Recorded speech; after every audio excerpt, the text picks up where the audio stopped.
Assalamualaikum warahmatullahi wabarakatuh. Ketemu lagi dengan channel MPLT IPA. Kali ini kita akan membahas kelas 9 semester 2 bab tanah dan keberlangsungan kehidupan. Bumi kita terdiri atas kurang lebih 30% daratan dan 70% lautan. Meskipun daratan lebih sedikit dibanding dengan lautan, tetapi daratan berperan penting dalam kehidupan di bumi. Daratan terdiri atas lapisan-lapisan yang setiap lapisnya tersusun atas komponen yang berbeda. Lapisan paling luar yang dekat dengan manusia adalah tanah. Lalu apa sajakah komponen tanah? Apa hanya manusia yang tinggal di atas tanah? Untuk mengetahui lebih lanjut, simak video berikut ini.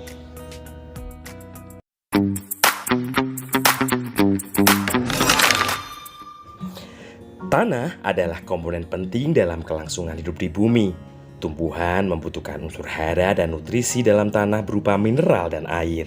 Tanaman polong-polongan dan kacang-kacangan membutuhkan bakteri dalam tanah untuk membantu akar menyerap dan mengolah zat hara. Peran atau fungsi tanah: yang pertama, tempat hidup hewan dan bakteri. Tanah berfungsi sebagai tempat hidup bagi berbagai macam hewan darat dan mikroorganisme atau bakteri tanah. Yang kedua, penyedia dan penyaring air. Sumber air berada dalam tanah. Untuk memperoleh air tanah harus menggali tanah sampai beberapa meter untuk membuat sumur. Air tanah banyak dimanfaatkan oleh hewan, tumbuhan, dan manusia. Dan yang ketiga, tanah berfungsi sebagai sumber nutrisi, unsur hara, dan air untuk tumbuhan seperti yang saya jelaskan pertama kali tadi. Yang keempat, tanah sebagai lahan untuk rumah, bahan untuk perabot rumah tangga, bahan untuk peralatan yang digunakan oleh manusia. Yang kelima, tanah berfungsi sebagai tempat penguraian senyawa kompleks atau senyawa berbahaya menjadi lebih sederhana dan tidak merusak lingkungan. Dan yang terakhir, tanah penyedia barang-barang tambang, emas, perak, timah, dan bahan bakar seperti batu bara, minyak bumi, gas, dan sebagainya. Organisme tanah berada pada lapisan tanah bagian atas, kurang lebih 10 cm di bawah permukaan tanah. Aktivitas biologis yang ada di tanah 80-100% dilakukan oleh jamur dan bakteri. Hasil dari aktivitas biologis yang dilakukan oleh hewan, jamur, dan mikroorganisme dapat mempengaruhi kesuburan, tekstur tanah, dan kekeburan tanah. Berikut gambar, bisa kalian lihat contoh-contoh organisme tanah. Peran tanah: yang pertama, sebagai dekomposer. Organisme tanah melakukan dekomposisi atau penguraian bahan-bahan organik yang berasal dari sisa makhluk hidup. Misalkan daun-daun yang jatuh ke tanah, jasad hewan yang telah mati diuraikan menjadi materi organik yang lebih sederhana. Hal ini, tanah berfungsi sebagai membantu pelapukan batuan menjadi bahan organik dan mineral tanah. Reaksi kimia dalam tanah: bakteri dalam membantu reaksi penguraian materi organik, misalnya bakteri Nitrosomonas yang membantu reaksi penguraian materi organik kompleks yang berasal dari sisa makhluk hidup menjadi nitrat, senyawa yang dibutuhkan oleh tumbuhan. Mikoriza, yaitu jamur yang membantu menyerapkan unsur hara berupa fosfor pada tanaman. Selanjutnya, sebagai pengurai polutan dalam tanah, organisme tanah berperan sebagai agen biologis yang mampu membersihkan polutan dalam tanah. Organisme tanah menguraikan bahan kimia yang masuk ke dalam tanah, misalnya herbisida dari hasil pertanian. Berdasarkan teksturnya, tanah dapat digolongkan menjadi beberapa jenis. Jenis tanah ditentukan berdasarkan jumlah partikel penyusun yang paling banyak terdapat pada tanah tersebut. Partikel yang terdapat dalam tanah adalah pasir, liat, dan debu. Berikut klasifikasi truk tanah berdasarkan ukuran partikelnya.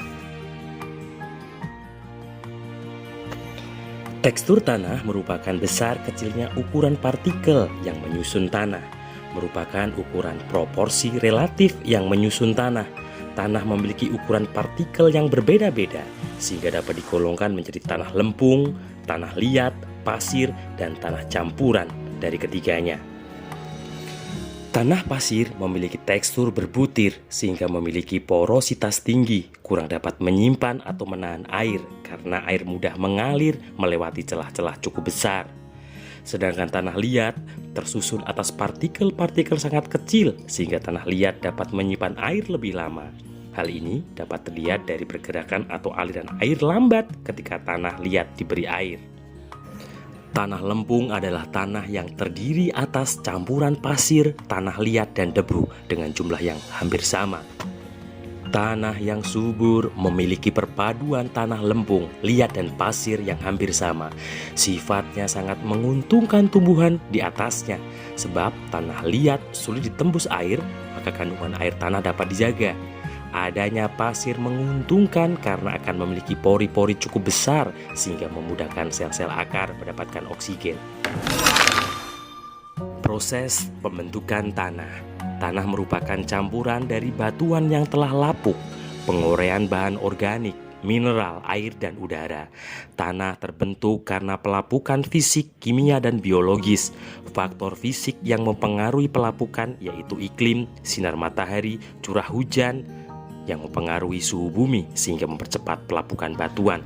Ketika tanah digali sampai dalam, biasanya tampak lapisan-lapisan tanah atau yang disebut horizon tanah. Sekali lagi, horizon tanah yang memiliki gradasi warna berbeda. Berikut lapisan-lapisan tanah. Kita lihat, horizon A merupakan lapisan teratas, terdiri atas campuran dari pelapukan batuan dengan berbagai tekstur organisme hidup dan zat organik. Horizon B merupakan lapisan yang memiliki kandungan zat organik lebih sedikit dibandingkan dengan lapisan di atasnya. Yang terakhir, horizon C merupakan lapisan yang tersusun atas batuan yang berperan sebagai penyedia utama material untuk tanah bagian paling atas. Bagian paling atas tanah memiliki nutrisi berupa air mineral dari tanah, namun rentan kehilangan kandungan mineral akibat hujan banjir. Untuk mencegah erosi, kita dapat melakukan penanaman kembali atau reboisasi. Komponen penyusun tanah. Batuan adalah bahan padat yang berbentuk secara alami. Meskipun tanah merupakan benda padat, tetapi pada tanah terdapat rongga-rongga berisi udara.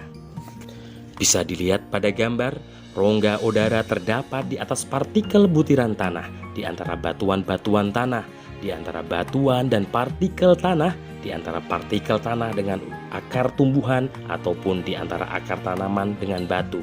Rongga udara juga dapat terbentuk oleh aktivitas hewan tanah, misalkan cacing. Komponen selanjutnya adalah humus. Humus adalah komponen organik yang dihasilkan dari proses dekomposisi atau penguraian. Penguraian dilakukan hewan dan tumbuhan yang telah mati, daun yang berguguran, ataupun feses oleh bakteri dan jamur.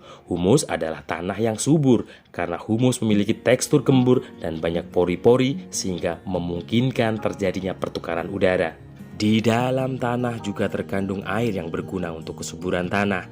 Juga mengandung mineral, ion positif dalam tanah yaitu kalium, kalsium, dan magnesium. Sangat diperlukan tanah, sangat diperlukan tanaman untuk proses kesuburan dan pertumbuhan. Jangan lupa di deskripsi video ada latihan soal bisa kamu kerjakan.